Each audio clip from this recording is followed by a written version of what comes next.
It's a challenge. Monty's a big, strong individual. He's quick, also very athletic.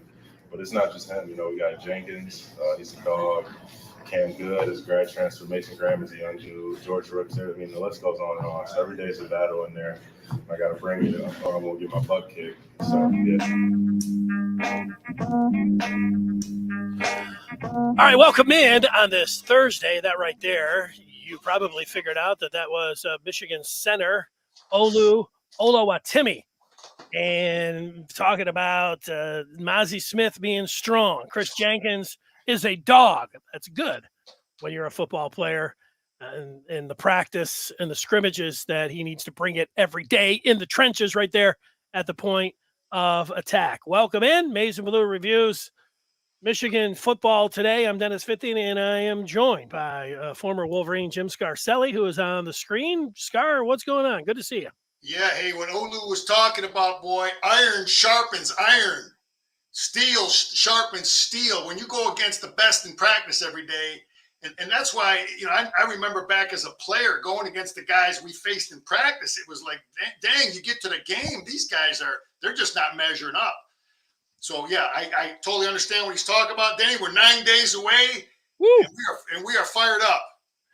Yeah, I am fired up. Just hearing you say 9 days, that does fire me up. Well, let's jump right into it, what we'll be talking about today.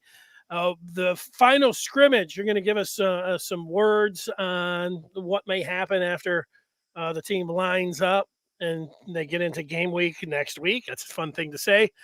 We are also debuting the Scar of the Telestrator, where Coach Scarcelli has pulled a few plays out from last year. He's going to put them up on the screen, and he's going to tell us what's going on there. I can't wait for the Scar of the Telestrator.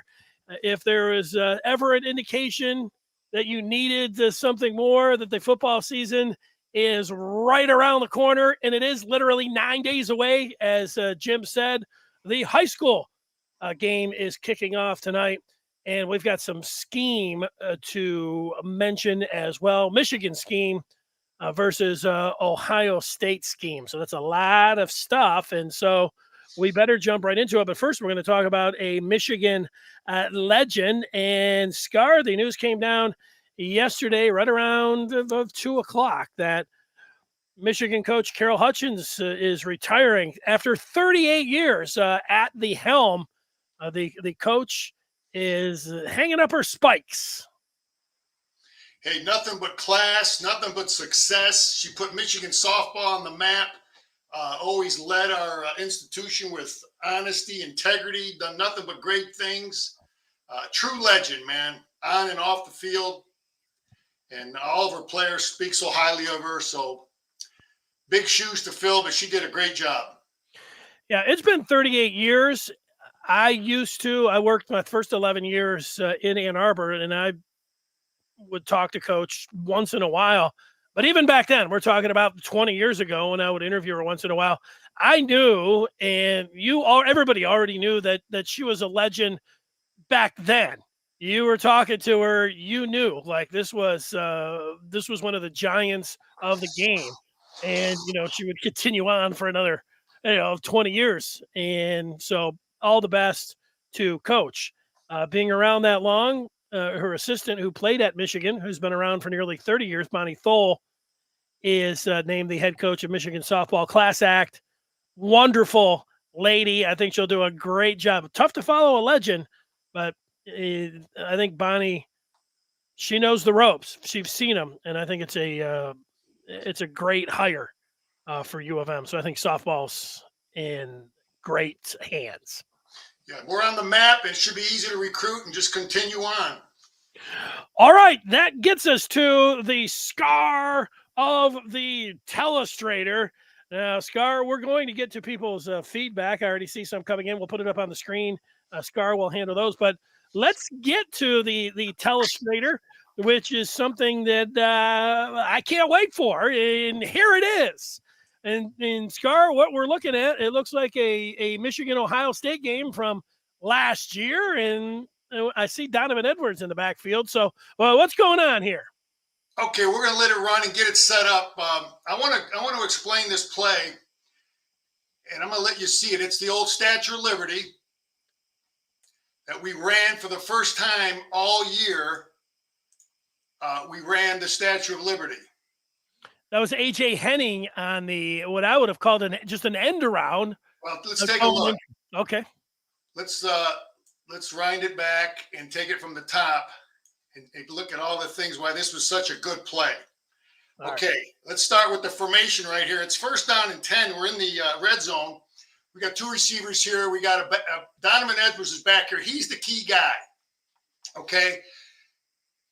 I'm going to call him the cheese. He's going to come out here. He's the first guy that they're going to see. This is going to create the deception. So he's going to go in motion. This play really doesn't work without the motion. The second guy who really does a good job of selling it is the quarterback. You're going to watch McNamara.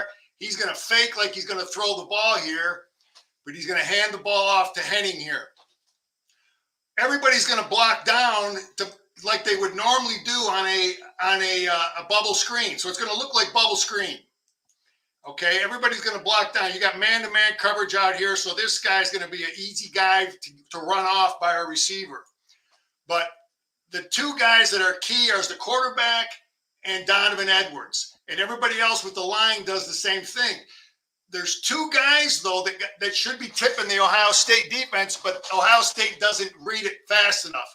You got Alls is going to come out here, and then the motion by Hennings. Okay, these are the 2 key guys for Ohio State who get fooled, and we're going to walk through and show you what they do. Let's clear it. Let's get back, and we're going to go real slow and take a look at it. But Donovan Edwards is going to go in motion. So that sets the bait now for the Ohio State defense. You're going to see them all kind of feel and react. Okay? And you see this guy already stepping and reacting. The defense is moving and reacting. Now the quarterback right now has the ball. He is faking like he's throwing the ball. Donovan Edwards, take a look at him right now. He's got his hands up, and he's probably yelling, throw it, something, but he's showing hands. He's in motion. He's showing hands. Quarterback is pretending like he's throwing. The line is blocking down. Let's continue on. So now the key guy for Ohio State is this guy right here. He gets a down block. He should be looking inside and feeling his keys, but Alls right here is reading him. If this defensive end plays it smart, he should be upfield taking on Alls, but he reacts too slow because he's biting on the cheese, just like the rest of your Ohio State defense. You see them all stepping. So Alls now has to make a decision. Do I block this kid, or is he in a position where I don't have to block him? He's so far inside, he doesn't have to block him. Alls made that decision right now on the fly. McNamara is handing the ball off to Henning. So now Alls has to make another decision. Do I need to block this guy? And he's saying he's out of position. He won't make the play because he knows how fast Henning is. So Alls is continuing on, and now he uses great. This is something that's coached. He works for the upfield shoulder. Boom, touchdown.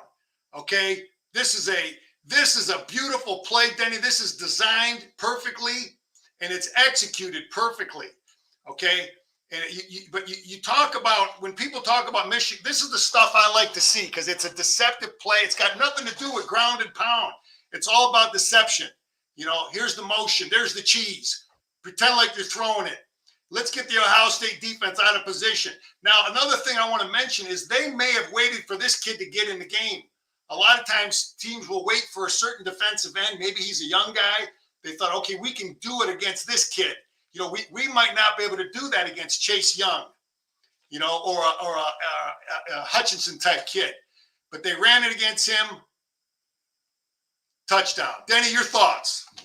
Well, you can see as you roll through it, I didn't think just looking at it as you were going through it, I thought All would have taken on that first defender because he looked like he did have an angle. So that's good that he was able to read and not take on, I think that's number 8 or 9, whatever it is. I'd also say that, you know, throwing it out to Donovan Edwards, and I guess you would throw it behind the line of scrimmage, where then that looks like that could be a nice play for Michigan and one that they will run a lot this year. So it's not so much trickery there because they do go to. Yeah, Danny. You want plays to look like other plays. Now we run this bubble screen a lot. We ran the bubble screen with Edwards throwing the ball for a touchdown. So there's two things we do off this same action. We run bubble screen a lot. Well, we'll throw it to him and these guys will block. And now we're going to fake bubble screen and hand it off on a reverse type play. But this is a well executed play. And the point I want to make, that this has absolutely nothing to do with ground and pound. This is a play that is deceiving. We're not knocking people off the ball, but it's well executed and it's run perfectly and it's beautiful. Okay, I'm going to get to another play here now that I want to point out. All right. Let's see where we're at. Danny, I can't see the time on this thing now. Oh, maybe I'll take this share screening thing is, I got to hide that. Okay, let's see where we're at here. There you go. I got to get to third quarter, 11:57. Yeah, right here. Here we go.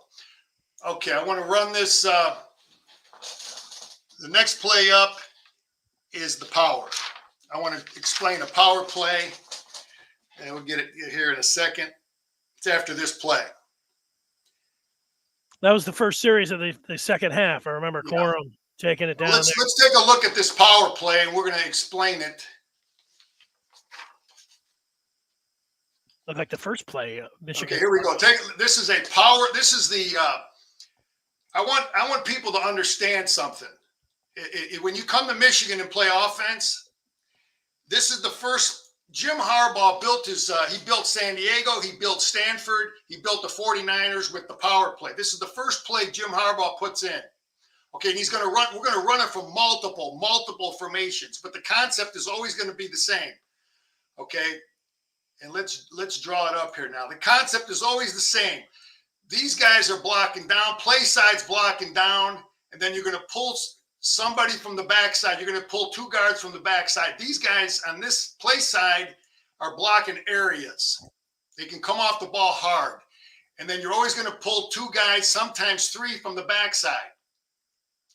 Now, this concept is something that he does, again, from multiple formations. Let's take a look at it, then I'm going to diagram it. All right. It ends up being a touchdown. Okay, let's rewind it, and we're going to break it down. And there's a lot of really good things going on here. I got to get this thing figured out here. The mouse is sticking here. Okay, let's take it from the top. So, again, this is our power play from this formation. Again, we'll run it from many formations, but Stubner here is going to block down. If this guy stays in the gap, he'll block him. If this guy loops out, he won't block him. Okay, but he's going to block down. He's going to block down. The center will block here. The tackle will seal because we're going to pull the guard. You're going to see how we pull the guard. So the tackle is going to have to take a look at this linebacker, make sure he's not blitzing. And then if he doesn't blitz, he can stay on this defensive end out here. So the guard is going to pull and he's going to kick out. Let's run it now. Let's go real slow and walk through what's happening. So right now, Trevor Keegan, 77. Yeah. Keegan is outstanding on this play. He's now blocking the first guy that shows. He's reading this defensive end right here for Ohio State. Okay, he's reading them. Now, the way I coached it and the way I was coached as a player and a coach is two ways. There's two things you do. You either come and you meet this guard and you stuff him right here. You take him out with your inside shoulder and you stuff him so this tight end can't get through. And you clog all this up so there's nothing here. That's one way of defending it. The other way of defending it is to come through and blow up the inside shoulder of this near guard, Keegan, and take him out at the same time trying to take out the tight end in this case. It could be the second offensive player. Because, again, Jim will run this from multiple formations with different players. But this defensive end here is not very good. He doesn't do either. But the brilliant thing about Keegan is he realizes that he's not doing either. He's not taking me on. He's not blowing up my inside shoulder. So Keegan is making a decision right now. He's like, I don't even have to block this guy. because I know how fast this back is. I'm going to let him go, and now I'm still in the game. Now I'm blocking other guys.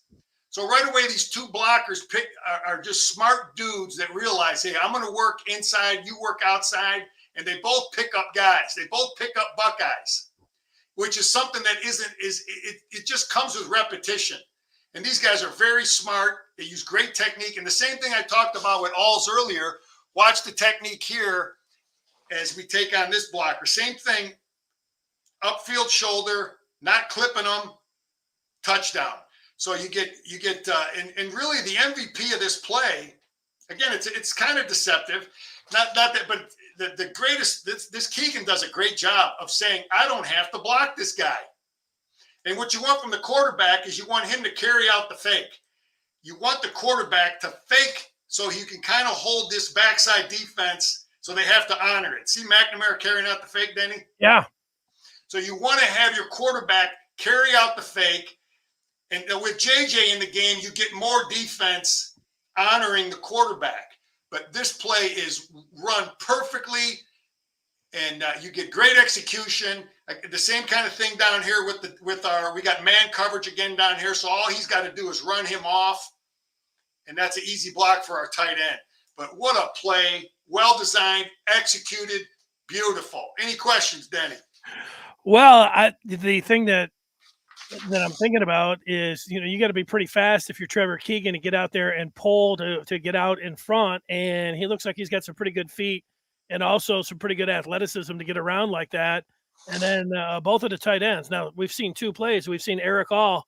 You think about Eric All as mostly a pass-catching tight end, but here's Eric All with two excellent blocks. And Schoonmaker, I think of him. I know he caught some passes late in the year. And, I think about, he's got the great arms, and you said he just escorted him out there, but both tight ends making nice blocks. And I love it when you get out in front and you got an escort and you got a running back like Haskins who's putting his hand on his offensive lineman or tight end's back, telling him, let's go. So, yeah, I mean, that's picture perfect. I'm sure when they were looking back at that in the film room, somebody's clapping. Yeah, Denny, that's why people want Michigan tight ends. Our guys we're full-time tight ends. We're not just blockers. We're not just receivers. We do everything. You play tight end for Michigan, you got to do everything. This is the last one I want to diagram. This is a deceptive play. There's deception going on here. I'm going to run it. It's a flea flicker. He's going to give the ball to Haskins. Haskins is going to pitch it back, and you're going to see. I'm going to explain just what that little bit of deception does by giving the ball. Let's run it through and take a look. Gives the ball to Haskins, he pitches it back, and they run the flea flicker with the guy who went in motion. Okay, so let's get it back and take a look. And I'm going to explain to you why we give the ball to a back and what that does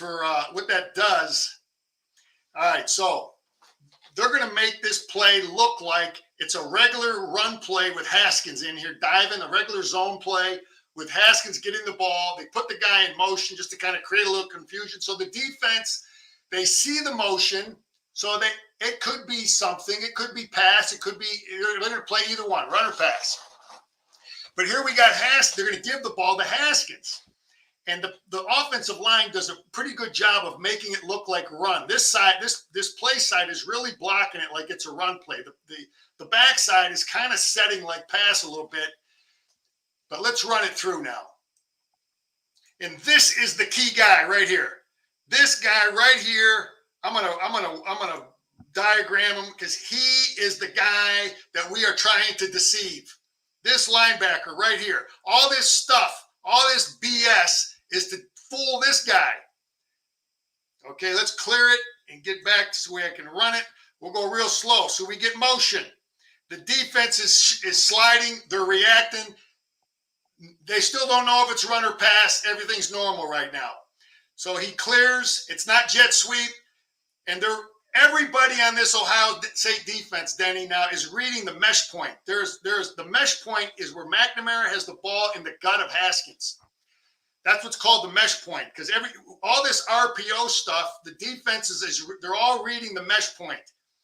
And they don't know if it's run or pass right now. If he gives the ball to Haskins, now we're going to play run. So he gives the ball to Haskins.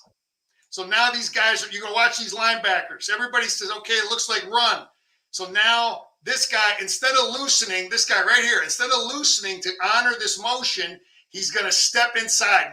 Just watch him shuffle back inside just for a second. And watch these linebackers. They're not sure, but they saw Haskins get the ball. And now, again, watch this guy stutter step back inside. That's all it took. That little stutter step is all it's Sanistrol, I believe. That's Correct. all needed to get the separation. That little stutter step. Watch the stutter step. Boom. Uh-oh, out of position.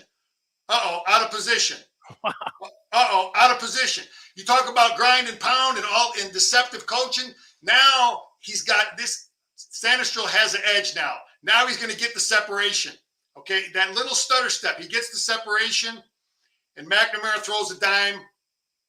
It's not a touchdown, but it's a beautifully executed play, and it's all based on deception. We're trying to fool this guy, and then a little bit of giving the ball to Haskins. And Haskins does a good job of getting it back to the quarterback fast enough. So let's go ahead and run it and watch the stutter step. That's all it took. And that's why you do the flea flicker, just to give this guy, give their receiver a little bit of an edge. Let's run it. See the stutter step? Boom, out of position, gives him a 5-yard separation. Big play. Denny, I could keep going on a lot of these. I wanted to diagram three. I diagrammed 3 plays because I really liked the deception. There was execution, there was coaching, there was scheme, and again. Let me run that play back because I want to point out one thing that could be happening in here also.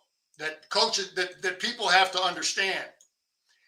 Boy, this thing is that Michigan may have waited for that linebacker to get in the game. Okay, coaches are watching. You know, you ask people want to know what do we do with 20 analysts, right? Denny, Michigan's got like 15 of these analysts. That's right. Like Fred Jackson's an analyst. Everybody's got analysts. Well, what do you do with 15 analysts? Well, let me tell you what they do. They will watch this guy every down. They will see which guy can we fool?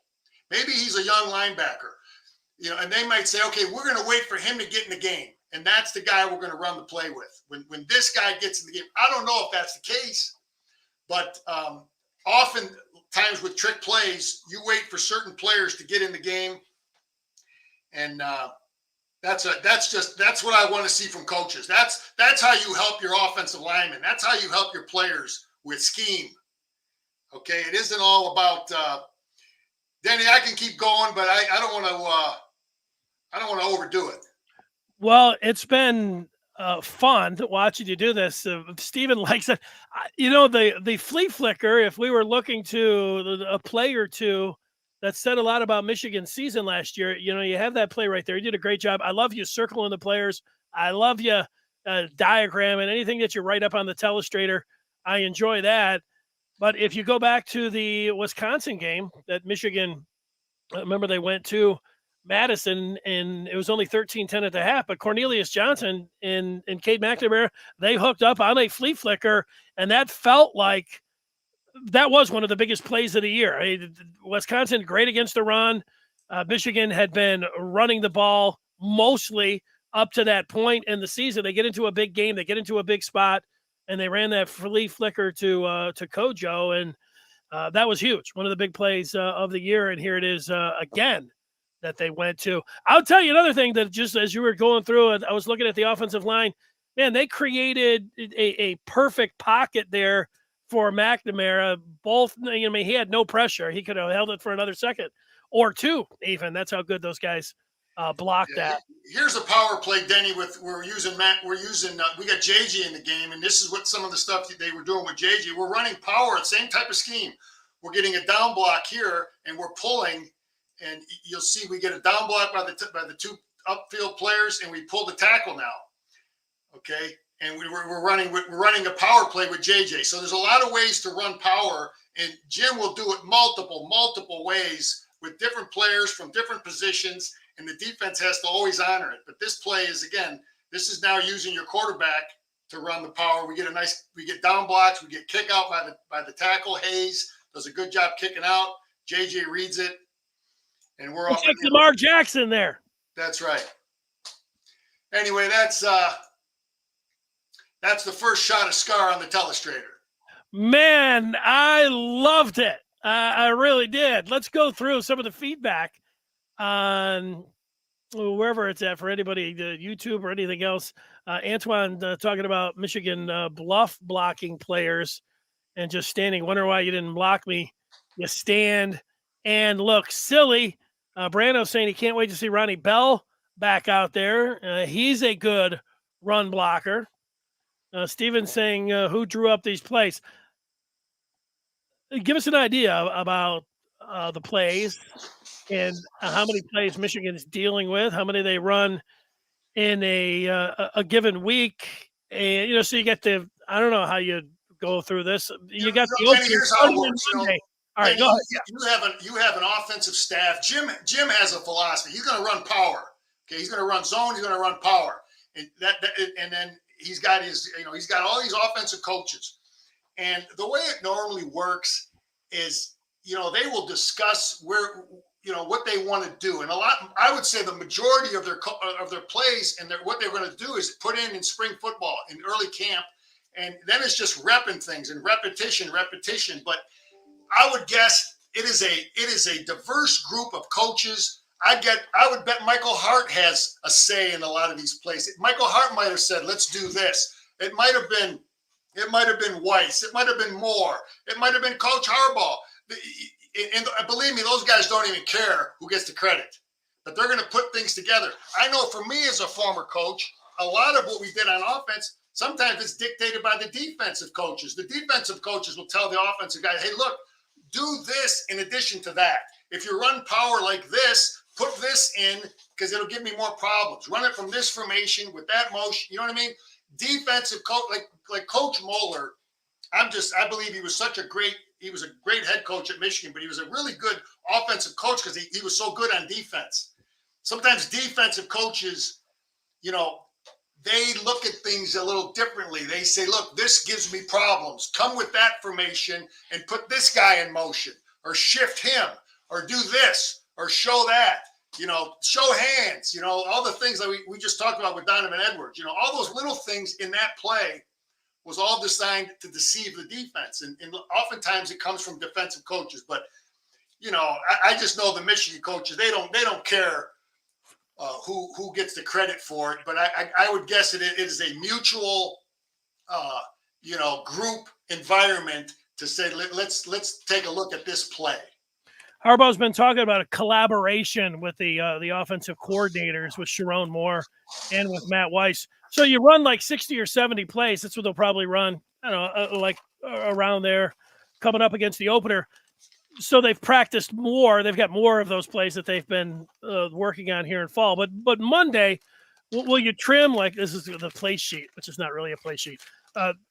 How many plays will they have for a typical game week coming up? You've got the opener, like you said, 9 days away on Monday. How many plays are they going to trim this down and work with that'll be at their disposal? Of course, they can run the same play more than once. Denny, when we get into this, I'll start explaining. You're going to see power. Jim Harbaugh will run power from, in one game, 25 different ways.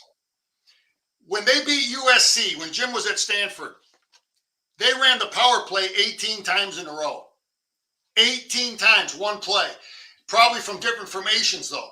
So they will go into a game when they look at, they're going to obviously be looking at Nevada film to figure out what Colorado State's doing, because that's where the coach was last year. They're going to look at their scheme. What does he do? How does he line up when I come out in this formation? How does he line up when I come out in spread? What does he do when I have 3 tight ends? What does he do if I have 6 offensive linemen? What does he do if I have 2 tight ends? So they're going to look at his Nevada film, and they're going to figure out what do they want to run versus those formations. Obviously, they don't have any idea about personnel. So personnel is something that you're going to also look. You'll look at adjustments, and then you'll look at personnel. But they got no clue about personnel because they don't know what those guys, who he's going to move around. So, But those are the things you're looking at in terms of, devising your game plan. I feel smarter than I did 20 minutes ago about football, which is good. I'm looking forward to seeing you diagram some plays during the week and after the opener. That'll be awesome. Let's get to some other things. You were a long time, 25 years in the high school game as a high school coach from different places. What, Ypsilanti? Is that where you started, Ypsilanti? Yeah, former grad assistant at Michigan took the Ypsilanti guy by the name of Bill Jarmo. He just passed. Great coach. He was a GA at Michigan with Coach Schembeckler, and anyway, that was my first job. It was 5 years there. I mean, just know this, Denny. Next week I'm going to do defense. Okay, I'm going to not just talk about offense. There's a lot of really smart stuff that I'm going to show on the Telestrator defensively that I was just really impressive. Guy, I'm gonna get technique. I'm gonna show great technique, and I'm gonna show great scheme. The stuff that fools people. I love it. I can't wait for that. So high school kickoff tonight. Just get the old, since you nearly 30 years, whatever you want to say, 25 years in the high school game, college player, all that. So when they get ready to tee it up tonight, I mean, is this like a special night for Jim Scarcelli? Oh, this is big. Yeah. For me, as a former high school coach, this was the toughest day from a stress standpoint of you have your team coming back, you have your scrimmage, you think you're pretty good, but you really, really, really don't know how guys are going to play. Now you've got the referees and the whistles and the clock and the cheerleaders and the crowd, and how is the kid going to react in a stressful environment? So after you get through that first game, then you have a real good idea of, okay, we're good here, we're not good here, this, that, or whatever. But yeah, this was a big day. There's a lot of good games tonight. We got up at Wayne State tonight. You've got a Michigan recruit, the West Bloomfield's playing Sterling Heights Stevenson. That's an example of scheme game. You got the spread of West Bloomfield. You got the team that wants to play in a phone booth is Sterling Heights Stevenson. You have two different schemes. Good football tonight, and it'd be. I'm going to go see a game tonight. So yeah, I'm fired up for high school football. Where are you going? I'm actually going to go see my Clintondale Dragons. I'm going to go see them. They play at Grosse Pointe North, and it'll hopefully be a game my Dragons can pull out. Will you be up in the press box, the sideline? Yeah, I tend to work. Because my former one of my former players is the D coordinator, and my good buddy's the head coach, and I know all the coaches, and I'll probably pop in there and maybe throw out a little something I'm seeing here or there. They listen every now and then. So you'll be on the sideline? No, I'll be up in the box. Up in the box, okay. Yeah, you can see a lot better from there. All right, yeah. Well, high school football, it is pretty awesome. The way things work for me over the last 25 years, my first job in radio, I was the Michigan hockey board op. And if you know anything about hockey, they play mostly Fridays and Saturdays. So, for the first, the half dozen years or so, I was always working on Friday. So there wasn't many high school games I was going to. And then after being a board op and being a talk show host, Red Berenson said, why don't you broadcast from Yost Ice Arena on Fridays when we're at home? So I was always at Yost Ice Arena for a Michigan hockey game. So it's tough with, the different ways. I probably would have went to a lot of high school games, but I ended up going to a lot of hockey games just because how things worked with my job. All right. Danny, one more thing about high school football, though, that this is a crucial time, though, like a day like today. I guarantee you the Michigan coaches, they will be dispersed throughout Metro Detroit. Some may even have got on a plane, and they will be at games. Okay, it's important. That is really important that the kid that's getting recruited, sees the Michigan coach at the game if he's already committed, and because you got to continue that. That's going to be important for recruiting. And then if you're recruiting a kid and he's not committed, you better have a Michigan presence there. As a former player, Coach Carr used to. I think it might have been under Coach Mo too. I used to actually help recruit. I wasn't allowed to talk to kids. But our job was to make sure that the recruits saw you at the game with a Michigan hat, Michigan shirt, that there was a Michigan person there watching you. And then when I started coaching, I was able to actually shake the kid's hand after a game. I remember we played Orchard Lake. There were some teams we played that had recruits. And I was actually legally, as a coach, allowed to shake the kid's hand, hey, don't forget about Michigan, that kind of thing. But there's a lot of that going on. Coaches will be going to these games. I was just looking at Michael Moore. I saw him play in high school, American Heritage. I was at the game when that kid was playing in high school. There must have been 30 coaches on the sideline for that. You talk about athletes, boy. The school that kid went to, and I can't remember who they were playing, but there was Florida, LSU, everybody was at that game. So coaches, high school, college coaches, they are well aware that high school football is kicking off tonight. I love it. Yeah, it's something that I didn't think about. All right, the scheme, it was interesting. I played at the beginning, Olu Oluwatimi, Michigan's center, and he was talking about going against some of the guys, nose tackle, nose guards, whatever else. And what came out of that is he said Michigan's a run-first team. And somebody was like, what's that? Does that mean they don't like throwing the ball if you're a run-first team? And Michigan they weren't just a run-first team last year. They were a run-first, run-second, and run-third team. They were predominantly a running team. You've said ground and pound a couple of times, but Michigan, I felt like it was a ground and pound team last year, and it's completely the opposite of the team that you were showing on film there a couple minutes ago, Scar, because Ohio State was a throw the ball around the lot, high octane offense. They were the number 1 ranked offense in all of college football last year, scoring over 45 points per game. So you get two different ways to go about it scheme wise when they had the ball. I would not call the Michigan offense a run first offense. I would call the Michigan offense a all weather, multi-formational, multi-attack. We can hit you through the air. We can hit you through the ground. We're good in wind. We're good on grass. We're good on wet turf. We're good on wet grass. We are not quarterback reliant. If we lose our starting quarterback, we got a chance. We got formations. We got power play. We got things we can run the football from different formations. I would call our offense a tough offense to defend. I would call it I don't want to give it a one word name, I don't think we go into a game saying, you know what, we're going to have to run the football, or you know what, we're going to have to throw the football. We're going to find the weaknesses in their adjustments. We're going to find the weaknesses in their players, and we're going to attack them. And Jim doesn't care whose feelings he hurts. If we don't throw it, he don't care. If we got to throw it all the time, he don't care. Where's their weaknesses? What do we got to do to run to score points? I think that's the philosophy of Michigan. But he obviously wants to be able to do both. You got to be able to throw and run. When you're at the Clintondale game today and somebody comes up and says, "Hey, Scar, what kind of Michigan?" You just explain, their offense, but what would you say if you had to?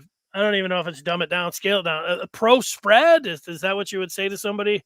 Yeah, that's a lot of the guys. A lot like the Ohio State. The first time I heard Urban Meyer use it, he referred to his offense as a power spread. Power spread, yeah. Power spread, because they like to run some power concepts. Block down, kick out, like I was showing you what Jim likes to run with the zone. But Urban Meyer is he's an Ohio State guy back from Earl Bruce and them, and he wants to be able to run the ball still too. But he's going to have less tight ends than Jim. So the power spread is the Ohio State offense, and I understand it, and I get it. I could live with it. That is actually a great term for Michigan, because pro spread is a great term to describe Michigan, because we're going to run a lot of the same stuff, only we're going to have a lot more tight ends at times. So I don't know what name Jim calls it. All I know is I like it because it's diverse. It helps our defense. we can attack their defense from a lot of different ways. And I just drew up a couple, and we got scheme, we got deception. That's what I want from an offense. There's going to be a different package if you have J.J. McCarthy in there, and if you're going to have Cade McNamara. Like, you saw, we know what McCarthy's able to do with his legs, and Cade McNamara having an RPO. I don't know how much you're going to respect, the quarterback pulling it out there at that mesh point that you're talking about. If you're a defensive end, you're going to be doing it a lot more if it's McCarthy doing that. So they're going to have, some different plays to suit the. No, there's no question. There's no question. Like I've said that as a former edge outside linebacker, the first question I want to know when I come in that meeting room on Monday, like a guy like Hutchinson or Jabo, Michael Morris, is I got to know how fast is the quarterback, because that affects everything I do as an edge player and for the whole defense. But you're absolutely right. When JJ's in the game, the defense will know it. They know what they like to run when he's in the game. But again, I told you I'm calling for more McNamara quarterback keeps in certain situations, because we can get away with it. Sometimes those defenses aren't honoring him, and we've had success running him at times. Great stuff. You want to answer some feedback? Go ahead. All right, well, let's get to it here. There's the Adrian saying, "What's up, Coach Scar?" Hey, I'm fired up. We're fired up, Adrian. He says he's heard Cade has already been named the starter, and it could happen as early as Sunday. Steven, that was just a point, I think, from Adrian. Steven says, I think there has to be some level of truth to J.J. McCarthy being riskier at quarterback than Cade, but maybe Cade is actually a pretty solid quarterback. Maybe it's all made up. So people are talking about the quarterback is on everybody's mind. Scar, I'll let you comment on the quarterbacks as we are 9 days away. Antoine talking quarterbacks here as well, saying he thinks there's some truth to JJ being too risky because we all know JJ has better ability. So what would be the holdup besides Cade actually doing better? Well, there's a lot of ways to evaluate a quarterback, and Jim sees them every day, man. We just see a couple plays in a game. I see a couple of plays at practice I went to. Jim sees everything. Weiss is seeing everything. We know all the they know all the mental mistakes. They know which guy gets a team in the right play. They know who's making more accurate passes. But our quarterback situation is great. Jim was able to keep them both here. I love it. I'm not worried about it. There's a big scrimmage. Danny, I want to talk about the final scrimmage, because this is a big deal. They're going to have a final scrimmage. It probably will be tomorrow. It'll probably be Friday, and then they'll get into game week. It might be Saturday, but I think they used to like to have that extra day of rest in case you have an injury, whatever. But they're going to have, and this scrimmage is going to be crucial for a lot of guys. Crucial for a lot of guys. They're going to have one last trial run to move up in the depth chart, and it's big, and they're going to work everybody. And I think that you will hear some transfers before school starts. I think we're going to hear it, because you're going to have the depth chart is going to be finalized next week. The guys are going to come in on Monday, and you're going to know the first and second string guys who they are. And then there's going to be some guys with some hurt feelings, and you might see some transfers. Let me just say this too, Denny, that the last 3 weeks of camp, they worked on fundamentals, but I believe we worked on some Ohio State defense, some of the new stuff. They looked at Oklahoma State. I think we worked on some Michigan State, some Penn State. I believe that we worked on some Iowa also. I would believe that if I'm coaching that Michigan team, we worked a lot. We put a good amount of Iowa in there. So we'll have a day or two ahead of the schedule when we do face Iowa. But now when we get into Sunday now, already after the scrimmage, it'll be all Colorado State. So they'll be done dealing and putting in other stuff. Now it'll be focused on Colorado State and rolling. Yeah, I wonder, like I look at the first three games, and Michigan's going to be a massive favorite in all of those games. I don't think the coaching staff is sitting around saying, well, let's just move guys in right away because we're going to roll over these teams. They can't think like that. They've got to go in and respect the opponent. But I do think, and this is getting to the quarterback, and who regardless of, when they're going to name McNamara if Harbaugh waits till Monday's press conference, if it, he says something over the weekend. I mean, all of those things are possible. I think everybody believes everything. All indications are that it's going to be, McNamara. But I think that people, they also want to see what JJ's got more in these games and not just in mop-up type duty. So I wonder what they're thinking about in terms of how they're divvying up the snaps, when they might get McCarthy in there, how much, how early can they put him in where the game might still be in question, where you don't feel like you're also, in jeopardy of losing the game, all those kind of things. I know they've thought about them, but what do you think that game plan is for the QBs and how to get them in there? Because, that a lot of people want to know that. I would do the exact same thing we did with Cade and JJ in terms of bringing JJ in at times when we think we want to possibly run the quarterback. But in addition to that, I would also give JJ a complete series. Go out there. We just took the opening kick, whatever the situation. I would give him a complete series. I would. And if Cade McNamara has hurt feelings, tough. We rotate Donovan Edwards out. We rotate Corum out. We rotate tight ends out. Their feelings aren't hurt. We're developing a complete football team to win a championship. So that when we go to Columbus, if something happens to McNamara, we're not sweating. There ain't one Michigan fan sweating because our guy has gotten reps. He's a prepared guy. Opposed to Ohio State, if their guy gets banged up in that Michigan game, they're sweating. They're sweating because their kid hasn't been in there under fire. So I want both quarterbacks to play. I want JJ to get complete series. That's what I want.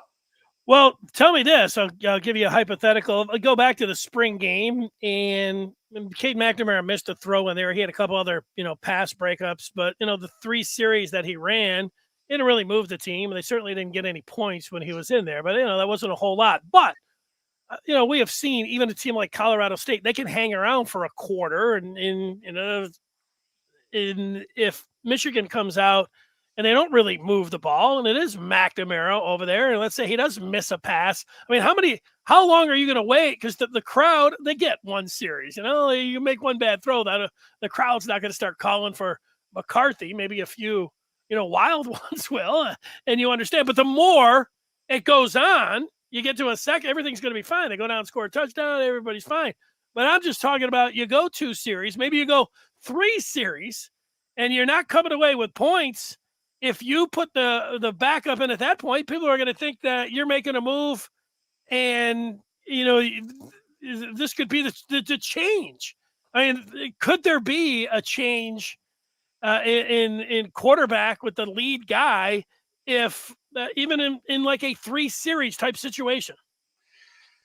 Hey, I don't think Jim Harbaugh is going to be influenced by the crowd or this kind of stuff, but he's going to look at the overall performance as we get going with McNamara.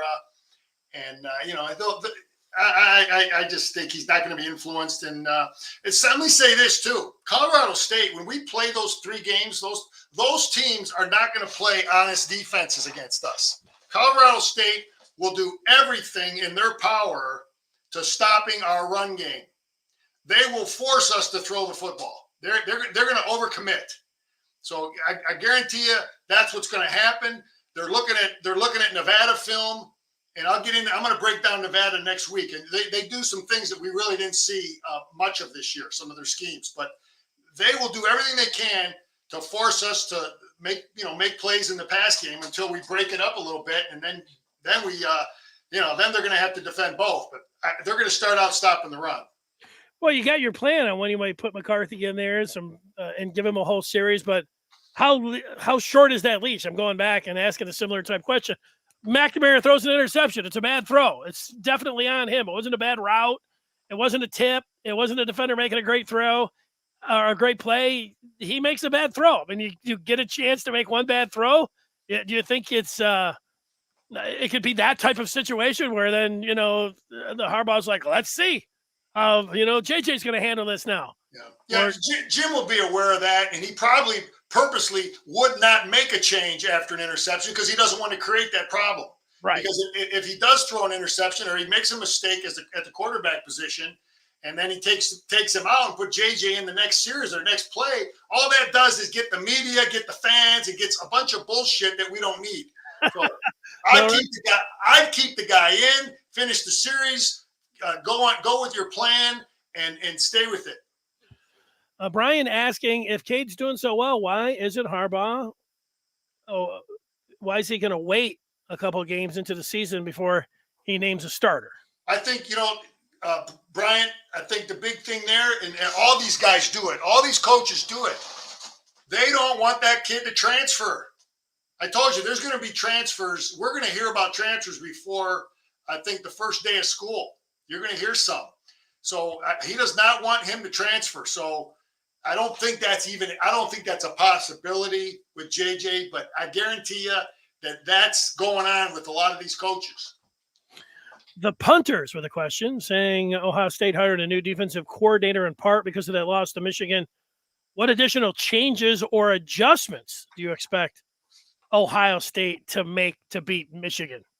That is a great question, the punters, because I was looking and breaking down. They had the Notre Dame Oklahoma State game on, and I've got it taped, and I've started to look at some of the things that this guy does.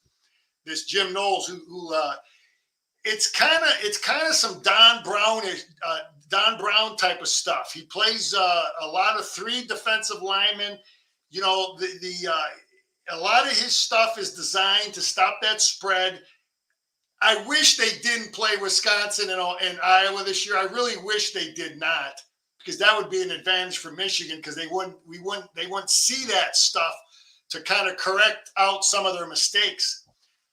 But we'll take a look at what they do against Wisconsin to get a better idea of how well his scheme adjusts to something that's similar to what Michigan wants to do. All right. Here is a question. You mentioned Don Brown. Here's D. Brown, who says, Dennis Brown, that there's no benefit to a 2-quarterback system involving JJ and Cade. What does Cade bring that JJ doesn't?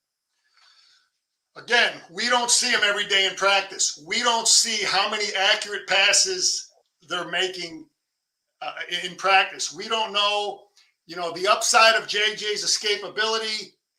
What is Cade beating him on? We don't know.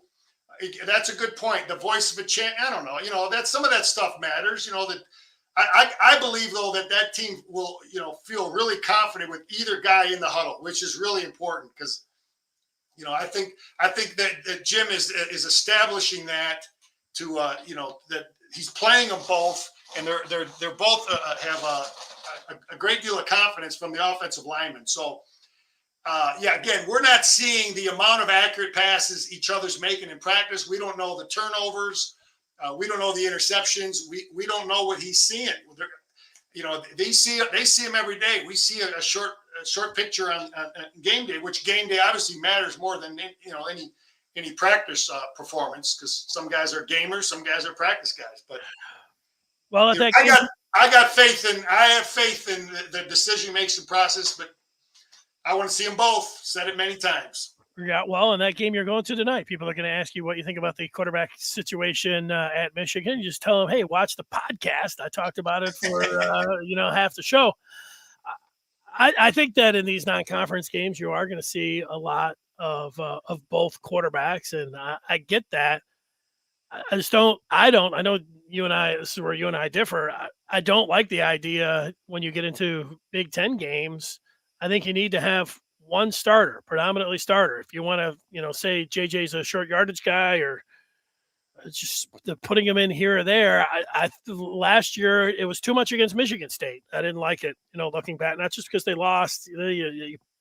You're taking McNamara out after he has 2 throws in the red zone, and then you put McCarthy in, that doesn't make a lot of sense to me. There's not one team that's ever done it in the pros. They might do it like in some short yardage situations, but they almost never do it. Why doesn't Matt Rule start Sam Darnold and Baker Mayfield? Why doesn't he play both of those guys in week 1? They're pretty close. They both bring different things to the table. There's a reason they don't do it. And in college, you start looking over your shoulder, the team, the leadership, and all those things. It's never worked in college either. So I go back. The thing that I think people should be confident, and this is where it gives me some confidence, is that after the Michigan State game last year, when Michigan went to Penn State, J.J. McCarthy didn't play at all against Penn State. He didn't take one snap. And you showed him running the ball against Ohio State, but he only played 5 other snaps other than that one, and he only made 1 throw. So he didn't play very much in either of those 2 big games down the stretch. And when you get to where they're championship games and you can't just, you can't lose the game, I don't think Harbaugh is going to be fooling around with, putting another guy in. I don't think he should. I think maybe he learned a little bit of that in that Michigan State game. That's what I think, Scar. Hey, Denny, I've covered it many times. I was a starter on the 1984 team when Jim Harbaugh got hurt. We didn't have solid backups ready to go. That always influenced my philosophy as a coach. So my views are based on my experience as a player, my views as a coach. If I was coaching a team tonight in an opening kickoff high school football game, I'd like to think my backup quarterback, the team has some confidence in him. That, maybe, and I guarantee you my guy would play in that first half. My backup quarterback, I used to play him all the time. It's just a different philosophy. I want to sleep at night, Denny. I don't want to worry about that guy getting hurt, and I'm putting a guy that doesn't know how to tie his shoes. So I want to have 2 ready to go. That's it. We just disagree, baby. It is what it is. Well, that's it. And, you're somebody. I'm just looking out. That's it. I hope it works out. What I'm saying about it. All right. Do you have any final thoughts? I know you're getting ready to go to the, big game here tonight. So, what's going on? What's next? No, fired up, man. We got the collective. Maybe we'll get into that next week. The collective, the Michigan collective. Every single player. That's what I've been calling for. I don't want to keep hearing about guys that score touchdowns getting the NIL money. I want to hear about those backup offensive linemen. I want to hear about those third-string nose guards. So we can keep young guys and develop them where they stay at Michigan. They get a couple crumbs thrown at them every now and then. They feel they're a part of it. You got it? That's what I like. And I heard that this week, that the Michigan collective is going to have something for every single guy on the roster. And that's big, because I was one of those guys. I was at one time one of those 5th string outside linebackers. It's nice to know you might get a couple crumbs thrown at you. Well, in addition to the 85 scholarship players, I think they mentioned 110 players that they're going to be distributing the money. That means that they're going above and beyond. Like Texas Tech, remember they said they're giving $25,000 even to 10, 15 walk-ons. This indicates that even the walk-ons will be getting some of the money. I think that's a great idea. You'll get some guys that could go maybe Mid-American Conference and probably would go to the Mid-American Conference if they're getting money that way. But if they feel like, hey, they can go to Michigan and almost maybe pay for half, maybe even more of their schooling, they'll go to Michigan. That'll be huge for the Maize and Blue. But I want all those players, Scar, but I also want the 5 stars. In NIL, a big part of that, going after the big fish, I want the 1 or 2%, I don't know, 5% of the very top players. I want those players to Michigan to be able, whatever the collective is, to make sure that these guys are, getting that big time money. So they go to Ann Arbor. And that's been the part right now. Like, all the other stuff's good, but will they do that? Can they do that? Or I agree with you. We got to be hitting it on all fronts. Yeah. We got to have offense, defense, air, you run, everything with recruiting the same way. Get the 5-star and get the 3-star too. But keep your team together, develop those young guys. Who's the next Ajabo? Because he might have jumped ship if he didn't feel he was a part of it. You know what I mean? Or not feeling any love. If other schools are taking care of guys better. So hopefully this will help recruiting. You're going to hit some weights before you go out to the game, Scar? Or you just going? You're going? Oh, such a difference! I remember being a head coach right now. At this point, what are we at? 2 in the afternoon. My stomach was a knot. Getting ready for kickoff at 7. Your stomach is a knot because you want to eat. You don't know how these kids are going to play. You know, the crowd, the cheerleaders, the mom and dad, everybody's there. Uncle Joe's at the game, man. So you don't know how kids are going to perform. I'm with you. All right, Scar, enjoy the game. We enjoyed, we always enjoy having you on Thursday. I really enjoyed today, and I'm going to enjoy watching you diagram plays. I feel a lot smarter about football than I did at noon today. That's what it's all about. And hey, baby, wisdom. You want wisdom? Check out Scar on the Telestrator. Wisdom, baby. Go blue. There you go. Thanks for everybody for joining.